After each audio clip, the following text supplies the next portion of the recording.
This one is absolutely infuriating. Tenant has just learned they have tumors on their liver, and the responses are calling him a liar and encouraging kicking them out. While I don't have a reason to doubt that the tenant is telling me about their medical condition, getting the run around for 4 weeks doesn't breed confidence. Given that I have a sense that this tenant isn't going to be forthcoming, I am going to retract my initial offer to make the rental increase a discussion. I'm going to set rent at a rate that establishes cash flow, but doesn't go anywhere near the market rates. My current thought is to go from 600 to 900 and set that expectation for annual increases at 3 to 5%. I am planning to tell that tenant that given the medical concern they shared, I am planning to tell tenant that given the medical concern they shared for me, I will give them an additional 2 months to see if they can come up with extra $300 a month. The only way I allow them to continue to live in the house at all is to sign an agreement where they acknowledge by the end of the additional 2 months they will either start paying the new rental rate or they need to be out of the house. Since I don't have a security deposit, I want to skew to the side of taking care of the person. Hold on, let me just start that one over again because holy shit. Since I don't have a security deposit and I want to skew to the side of taking care of the person, I plan to tell them that if they decide they need to move on and leave the home in good condition, I will refund their last 2 months of rent to them in full. Call a property manager tomorrow. You are not ready to be a landlord. They, PM, will pay for themselves and reduce heartache and stress on you while increasing rent to what it should be more than cover their fees. Do I think the stories will continue for months? I do. Do I think they will ever pay the higher rents? No, I do not. That conversation was 4 weeks ago, and they have been avoiding me ever since. When I do get them on the phone, there is always a story for why they didn't call me back sooner.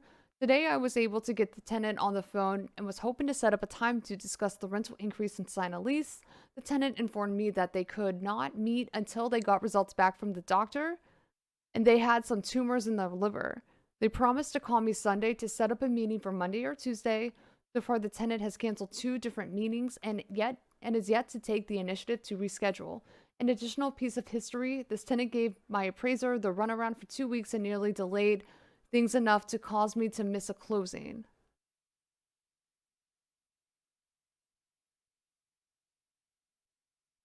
Yeah, so listen, I know that y'all have been around for a while, but when we talk about slumlords, we're talking about actual slumlords. And that was the report or the study on tenant exploitation conducted by Matthew Desmond, who oversees the eviction project at MIT. Or is it Princeton? He's a Princeton. Sorry. He and another person from MIT wrote that study on tenant exploitation. So, tenant exploitation is when a landlord charges a higher price relative to the value of the property itself, which tends to start going through depreciation and requires some maintenance, some upkeep. And that's what happens to a property that starts to age. So with slumlords, the costs of upkeep and maintenance tend to be the reason for charging higher costs of rent in these incredibly rundown, low quality homes that they have paid off. They're not paying a mortgage. They might be paying property taxes. And this is where that tenant exploitation factor comes in, where the value of the property itself and the amount of money that a landlord is taking for the purposes of providing maintenance is more, much more than, or sorry, the value of the home is much less than what they are extracting from their tenants. They are taking much more from their tenants and, go figure, not putting it back into maintenance and leaving their tenants in substandard conditions that affect their health, their quality of life. And this is literally why they are called slumlords. Also, fun fact about the tenant exploitation research that was done, this is where they found specifically in Milwaukee, landlords owning properties in 3 different types of neighborhoods: low income neighborhoods, middle income neighborhoods, and affluent neighborhoods, was how they broke down the value of the homes. The value of the homes tend to be determined by a renter's purchasing power or an owner's purchasing power, so their socioeconomic status. Go figure that landlords who owned properties in low income neighborhoods and mid or affluent neighborhoods charge rents in their mid income neighborhoods about the same amount as they do their low income neighborhoods. So this is not some conspiracy theory that, kooky leftists like myself are pushing. This was a study that took a long time to get the data in the first place. And by the time they got the data, it was like a little old. And so there was a little bit of doubt that was cast in the research and the outcome. At any rate, kooky leftists. Kooky leftists. That's what I said. And that's...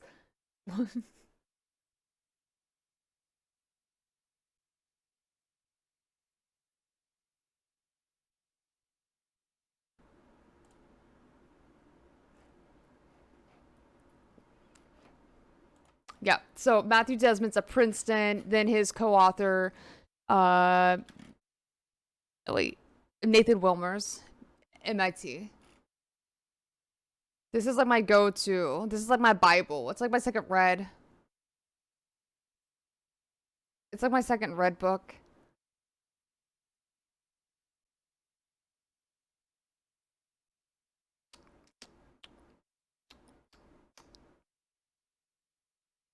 And findings in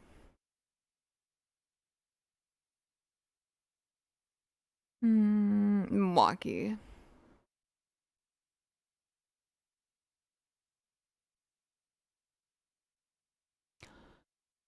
Table 3 also shows results modeling profit rates that account for irregular costs in Milwaukee. Model 7 shows the association between neighborhood poverty and profit rates to be strong and statistically significant, even after accounting for all observable landlord expenses. However, in the national data, the association shrinks and loses statistical significance. Furthermore, landlord profit models that draw on the RHFS are sensitive to weighting. In the national data without weights, the association between neighborhood poverty rates and landlord profit margins turns negative. This suggests that in some markets, profits are higher in poor neighborhoods, areas upweighted by the sample weights. In other markets, they are lower. On the basis of the exploitation results reported above, which are not sensitive to weighting, we expect that housing values could moderate in association between neighborhood poverty and landlord profits. In high-cost housing markets, rising property values, high rents, and gentrification might offset benefits from cheap mortgages and low property taxes. Factors that drive high profits in poor neighborhoods and low-cost housing markets like Milwaukee. To test this line of thought, Figure 3 shows profit values predicted by Model 9 of Table 3, but the interaction term for median metropolitan statistical area housing value. The results show that in relatively low-cost housing markets, those with housing values of the 10th percentile of the distribution, landlord profit margins increase at a steep rate with neighborhood poverty rates. The same pattern is found in median cost housing markets, those with median housing values, although the upward slope has a shallower incline. However, in high cost housing markets, those with housing values in the 90th percentile, landlords' profits decline with neighborhood poverty. Because the RHFS is not representative at subnational levels, these patterns should be interpreted as preliminary and suggestive. Nonetheless, they suggest a plausible interpretation of heterogeneity in the profit property relationship in high cost, majority renting cities like New York, San Francisco, which command exorbitantly high rents. Landlords operating in low poverty neighborhoods reap higher returns. However, in low cost areas of the country, such as Milwaukee and Cleveland, where property values vary considerably across neighborhood contexts but rental prices do not, the opposite is true.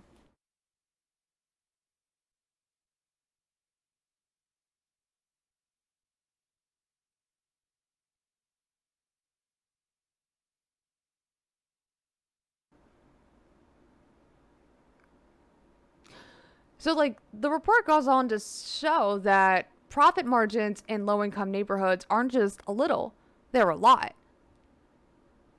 And then you can actually see the data that the cost of rent that they are charging in these low income neighborhoods aren't that far off to the cost of rents in, the mid tier level neighborhoods, right? Not affluent, not low income, somewhere in the middle. We'll save that for another day.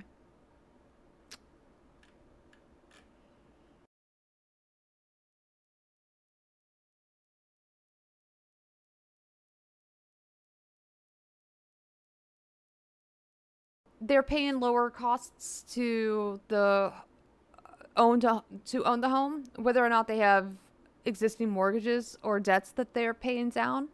So the cost to own properties in low income neighborhoods relatively lower, much lower in fact than the cost to own property in affluent or mid-tier neighborhoods. Obviously, the mortgage is going to be much more expensive in these higher priced areas because the appreciation value of land rises in those nicer, well-to-do or just regular ass neighborhoods. So you would think that, well, the cost to own in these lower income neighborhoods means that landlords are not adjusting their rates as high as they are, and that's not true. That's where the high profit margins come into play. Even though landlords who own property in these low income neighborhoods, they're not paying as much to own, they're paying almost the same amount or charging almost the same amount of rents to their tenants in low income neighborhoods, which means they're charging their low income tenants about the same amount of rent as they're charging their mid tier tenants in, middle income neighborhoods.